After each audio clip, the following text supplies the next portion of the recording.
আসসালামু আলাইকুম প্রিয় শিক্ষার্থী বন্ধুরা, আজকে আমি তোমাদের সাথে এই যে তোমাদের ক্লাস 8 ইংলিশ গ্রামার এর ইউনিট 1 লেসন 3 পেজ 12, ওকে, এই পেজটা নিয়ে আলোচনা করব। দেখো, এই পেজের আগে তোমাদের যদি আগের ইগুলো যদি একটু বলি, তাহলে তোমাদের বোঝাটা সহজ হবে যে আজকে আমরা কোন টপিকসটা নিয়ে আলোচনা করতে যাচ্ছি। ওকে, এই যে দেখো, এখানে আমরা কি করেছিলাম, কাউন্টেবল এবং আনকাউন্টেবল নাউন নিয়ে কিন্তু আমরা আলোচনা করছি। কাউন্টেবল নাউন কোনগুলো, আনকাউন্টেবল নাউন কোনগুলো, সেগুলো নিয়ে আলোচনা করছি। দেখো, এর আগে কিন্তু তোমরা আমাকে অনেকেই, আমার স্টুডেন্ট যারা আছো বা যারা আমাকে নিয়মিত আমার ভিডিওগুলো দেখো, তারা অনেকেই বলেছো যে ভাইয়া, এই কি কাউন্টেবল এবং আনকাউন্টেবল নাউনটা এখনো আমরা আইডেন্টিফাই করতে পারছি না। কাউন্টেবল নাউন এবং আনকাউন্টেবল নাউন তোমরা অনেকভাবে বলছো। একজন আমাকে নক দিয়ে বলেছে যে ভাইয়া, এখানে মানি এটা কি কাউন্টেবল নাকি আনকাউন্টেবল? ঠিক আছে, আমি ওখানে বলছি এটা আনকাউন্টেবল, সে বলতেছে না, টাকা তো কাউন্টেবল, তাই না?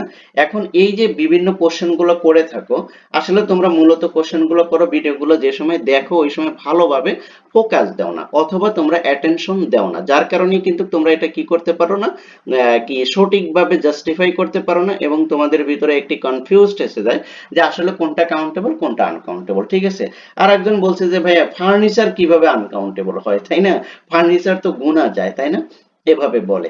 তাই আসলে সকল প্রশ্নের আজকে আমরা উত্তর দেব, সেই সাথে আমরা কাউন্টেবল এবং আনকাউন্টেবলের যে পার্টটা আছে এটা আমরা খুব ভালোভাবে বোঝার চেষ্টা করব আজকের এই টপিকস গুলোতে। ঠিক আছে, পরবর্তীতে আমরা ধাপে ধাপে কিন্তু ভিডিওগুলো মেক করতে থাকবো, তাই একটু তোমাদেরকে কষ্ট হলেও কি করতে হবে, ভিডিওগুলো দেখতে হবে। আর তোমরা যারা আজকে নতুন ভাবে এই ক্লাসে যুক্ত হয়েছো, তাদেরকে আমি বলবো যে তোমরা একটু কষ্ট করে এই চ্যানেলের প্লেলিস্টটা চেক করো।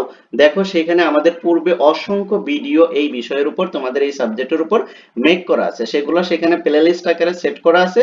তোমরা তোমাদের সময় মতো সেই পূর্বের ভিডিওগুলো দেখে আসবে, এবং পরবর্তী যে ভিডিওগুলো দেব এগুলো পাওয়ার জন্য অবশ্যই চ্যানেলটি সাবস্ক্রাইব করে বেল আইকন কি করে রাখতে হবে, প্রেস করে রাখতে হবে, যাতে ভিডিও আপলোড করার সাথে সাথে তোমরা সেগুলো দেখতে পারো বা পেতে পারো। ওকে, যাই হোক, তাহলে চলো আমরা আজকে আমাদের আলোচনার মূল অংশে চলে যাই। দেখো, এই জায়গায় তুমি একটু দেখো, এখানে কিন্তু বলেছি আমরা কিন্তু কাউন্টেবল এবং আনকাউন্টেবল নিয়ে কথা বলবো। ওকে, এই জায়গায় একটু খেয়াল করো, এই যে তিনটাই আছে, এই তিনটাতে কি বলছে, এই তিনটা যদি মোটামুটি ভাবে তুমি যদি একটু ক্যাপচার করে রাখতে পারো, তাহলে মোটামুটি তুমি কাউন্টেবল এবং আনকাউন্টেবল মোটামুটি ভাবে তুমি কি করতে পারবে, একটু আইডিয়া পেয়ে যাবে।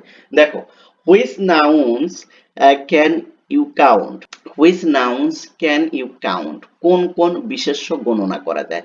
এই যে নাউন মানে কি বিশেষ্য, তাই না? আমরা এখানে এটা বলতে পারি কাউন্ট, নাউনই বলতে পারি, কারণ নাউন মানে বিশেষ্য, এটা তোমরা জানো, যেহেতু তোমরা ক্লাস 8-এ পড়ো, মোটামুটি তোমাদের নাউন বা পার্টস অফ স্পিচ সম্পর্কে ভালো একটা ধারণা আছে। ঠিক আছে, এত গভীর আর আলোচনা করছি না, ভেঙে অনেকগুলো করেছি। দেখো, এখানে আমরা বলতে পারি which nouns can you count, তুমি কোন কোন নাউন গুলো গণনা করতে পারো। তারপরেরটাই দেখো, 2 নম্বরে কি বলছে, 2 নম্বরে বলছে can you find any nouns that you can not count. Okay, can you find, যেগুলো আপনি খুঁজে পান, এনি নাউন, এমন কোন নাউন কি আপনি খুঁজে পান, কি বলছে, can you find any nouns, এমন কোন বিশেষ্য আপনি খুঁজে পান বা এমন কোন নাউন আপনি খুঁজে পান, that you can not count, যেগুলোকে আপনি কি করতে পারেন না, গণনা করতে পারেন না। ওকে, তারপরে টপিকসটা কি বলছে দেখো একটু, এখানে বলছে which nouns take an article before them.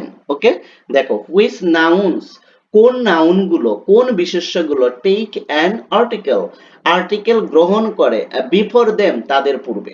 Okay, after them কিন্তু বলে নাই, বিফোর দেম, তার মানে কি, কোন কোন নাউন গুলো কি করে, তাদের পূর্বে কি ব্যবহার করতে কয়, আর্টিকেল ব্যবহার করতে হয়। আর্টিকেলটা কি ব্যবহার করতে বলে, এ, এন, তারপরে কি আছে, দি, এগুলোকেই তো আর্টিকেল বলে নাকি? এগুলো কিন্তু আমরা কিন্তু অনেক ছোট ক্লাসে শিখে শিখে এসেছি, তাই এগুলো নিয়ে কিন্তু আলোচনা এখন করলে কিন্তু অনেকটাই হবে। ঠিক আছে, আশা করি তোমরা এগুলো জানো। ওকে, তাহলে আমরা এই তিনটা যদি সাম আপ করি, সেটা আমরা ভালোভাবে বুঝতে পারি কোন which which nouns can you count, কোন নাউন গুলো কি করা যায়, কোন নাউন গুলো তুমি গণনা করতে পারো, এমন কোন নাউন গুলো আছে যেগুলো তুমি গণনা করতে পারো, can you find any nouns that you can not count, এমন কি নাউন তুমি খুঁজে পাও যেগুলো তুমি গণনা করতে পারো না, which nouns take an article before them, আর কোন নাউন গুলো তার পূর্বে আর্টিকেল চায় বা আর্টিকেল বসাতে হয়। ওকে, দ্যাটস ওকে, ফাইন। এরপর আমরা দেখবো, দেখো, When I am free, যখন আমি ফ্রি হই, I listen to the radio, তখন আমি কি শুনি? রেডিও শুনি। তারপর দেখো there are some good radio station that play music I like, দেখো there are some good radio station, আর কি আছে? অনেকগুলো ভালো, কিছু ভালো রেডিও স্টেশন আছে দ্যাট প্লে মিউজিক, যেগুলোর মিউজিক গুলা আই লাইক, আমি পছন্দ করি। ওকে, যেইগুলোর গানগুলো কি করে, অনেকগুলো রেডিও স্টেশন আছে, তার ভিতরে কিছু স্টেশন আছে যেগুলোর মিউজিক আমার কাছে অনেক ভালো লাগে। অ্যান্ড আদার স্টেশন, এবং কিছু স্টেশন আছে বা রেডিও স্টেশন আছে প্লে আ লট মিউজিক, অনেকগুলো গান কি করে থাকে, দিয়ে থাকে বা প্লে করে থাকে, আই ডোন্ট রিয়েলি লাইক, আমি সেগুলো মূলত পছন্দ করি না। অর্থাৎ এটাকে এখানে আমি যদি শর্টকাট বলি যে কিছু স্টেশন আছে, যেই স্টেশন রেডিও স্টেশনগুলোর মিউজিক আমি পছন্দ করি, আর অনেকগুলো স্টেশন আছে রেডিও স্টেশন যেগুলোর মিউজিক আমার কাছে ভালো লাগে না, মানে আজে বাজে মিউজিক দিয়ে ভরে রাখে। ঠিক আছে, এবার দেখো I like to listen to both old song and new song, দেখো I like to listen, আমি সেই সকল গানগুলো শুনি to both old song and new song, পুরনো এবং নতুন ধাঁচের যে গানগুলো আছে এগুলোর বোধ উভয়ই আমি শুনে থাকি।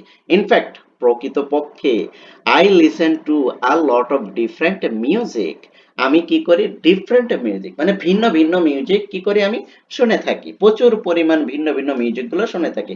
ফ্রম ক্লাসিক্যাল টু মডার্ন, সেটা হতে পারে ক্লাসিক্যাল গান আর হতে পারে সেটা মডার্ন গান। ওকে, আশা করি বিষয়টা এতটুকু পর্যন্ত বুঝতে পেরেছো। তারপর দেখো সাম music on the radio reminds me of when I was younger, দেখো এখানে কি বলছে, সাম মিউজিক অন দ্য রেডিও, কিছু কিছু মিউজিক, রেডিওর মিউজিক কি করে, রিমাইন্ডস মনে করিয়ে দেয়, me of when I was younger, কয় কিছু কিছু মিউজিক আমাকে মনে করে দেয় আমার সেই ইয়াং লাইফের কথা, সেই সময় যে আমি যে গানগুলো শুনতাম সেই গানগুলোর কথা বা সেই সময়ের কথাগুলো আমাকে মনে করে দেয়।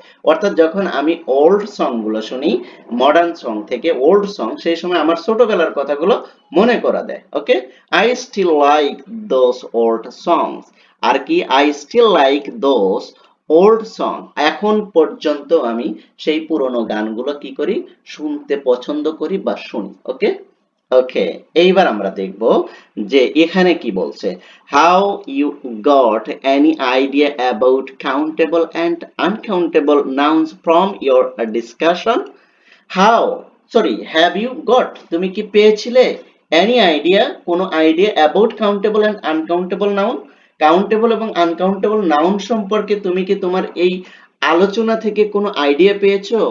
রিড দ্য সেকশন বিলো, নিচের সেকশনটা পড়ো। এটা তোমাকে কোশ্চেন করেছে, আমি যে এই যে এটা আলোচনা করলাম, এই আলোচনার ভিতরে কি আমি কোনো কাউন্টেবল এবং আনকাউন্টেবল নাউনের কোনো পেয়েছি, আলোচনা পেয়েছি বা বুঝতে পেরেছি, আইডিয়া পেয়েছি? এবার দেখো এখানে বলছে nouns can be divided, nouns can be divided into two categories, নাউনকে সাধারণত দুটি ভাগে ভাগ করা যায়। কি কি সেটা বলছে, কাউন্টেবল অ্যান্ড আনকাউন্টেবল, সেটা হলো কাউন্টেবল এবং uncountable. Okay, countable nouns are words that represent things we can count, দেখো কাউন্টেবল নাউন্স আর ওয়ার্ডস, কাউন্টেবল নাউন ওই সকল ওয়ার্ডকে, ওই সকল ওয়ার্ড বা বস্তুকে রিপ্রেজেন্ট করে উই ক্যান কাউন্ট, যেটা আমরা গণনা করতে পারি। ওকে, ফর এক্সাম্পল, যদি আমরা এক্সাম্পল দেখি তাহলে কি বলে, the word song, the word song is a countable noun, এখানে দেখো সংটা কি, সংটা হলো কাউন্টেবল নাউন। ওকে, তারপর দেখো here R some more example, যদি আমরা আরেকটু বেশি এক্সাম্পল দেখি এখানে তাহলে দেখো এই যে একাধিক example, an old song, two new songs etcetera, দেখো এই যে এখানে ওল্ড সং এবং এই যে টু নিউ সং, এগুলো কি গণনা করা যাচ্ছে, যার কারণে এগুলো কাউন্টেবল। তারপরে দেখো আ কালেকশন অফ 100 সংস, আমার কালেকশনে 100টি গান আছে, তার মানে কি আমি গানগুলো কি করতে পারছি, গণনা করতে পারছি, যার কারণে এটা কি হয়েছে, কাউন্টেবল নাউন হয়ে গেছে। ওকে, তারপরে দেখো uncountable noun are word that represent things we do not count, আর আনকাউন্টেবল নাউন ওই সকল ওয়ার্ডকে রিপ্রেজেন্ট করে বা বস্তুকে রিপ্রেজেন্ট করে যেগুলো আমরা কি করতে পারি না, we do not, we don't count, যেগুলো আমরা কি করতে পারি না, গণনা করতে পারি না। ওকে, ফর এক্সাম্পল যদি দেই, the word music is an uncountable noun. আর এই ওয়ার্ডগুলোর ভিতরে কোনটা? মিউজিক শব্দটা কি? মিউজিক শব্দটা আনকাউন্টেবল। ওকে, তাহলে আমরা এখান থেকে ফাইন্ড আউট করতে পারি সং শব্দটা কি? সং শব্দটা হচ্ছে কাউন্টেবল নাউন, আর মিউজিক শব্দটা কি? মিউজিক শব্দটা হচ্ছে uncountable noun. Okay, here are some example, আর কিছু এক্সাম্পল এই যে এখানে আছে। a lot of music, a lot of music, এখানে দেখো এই যে মিউজিকটা কি? Uncountable. the music of the seventh কি 70s, এখানে মিউজিকটা কি? আনকাউন্টেবল নাও। আশা করি তোমরা বিষয়টা বুঝতে পেরেছো, ঠিক আছে? তারপরে যেটুকু আছে সেটা আমরা দেখছি। now let's look at countable and uncountable nouns in more details। তাহলে চলো আমরা কি করি এখন? কাউন্টেবল এবং আনকাউন্টেবল নাউন সম্পর্কে ডিটেলস সম্পর্কে আলোচনা করি। এবার দেখো, কাউন্টেবল নাউন্স আর কি আইদার সিঙ্গুলার অর প্লুরাল। দেখো, কাউন্টেবল নাউনটা সিঙ্গুলার এবং প্লুরাল দুটাই হতে পারে। They can be counted and expressed in numbers. সেটা কি করতে পারে? দে ক্যান বি কাউন্টেড, সেটা কাউন্ট হতে পারে, অ্যান্ড এক্সপ্রেসড ইন নাম্বারস, অথবা নাম্বার যোগ হতে পারে। ওকে, আমি যদি একটু এক্সাম্পল দিই তাহলে বুঝতে পারবে। দেখো, I need to buy 4 new suitcase. Okay, suitcases. দেখো, আই নিড টু বাই, আমার প্রয়োজন কয়টা? ক্রয় করা 4 নিউ সুটকেস, 4টা সুটকেস বা 4টা কিনা আমার দরকার। এখানে দেখো এই যে সুটকেস, এখানে এসটা কি করে দিছে? আলাদা করে দিছে, অর্থাৎ এই যে এখানে 4 থাকার কারণে এখানে প্লুরাল করে দিছে। কারণ আমরা জানি যে কাউন্টেবল নাউন সিঙ্গুলার এবং প্লুরাল উভয় হতে পারে, সেই জন্য। দেখো, is a countable noun as adding S to it makes it plural, যেটা আমি তোমাকে আগেই বললাম যে এটা এই এস থাকার কারণে এটা প্লুরাল করেছে।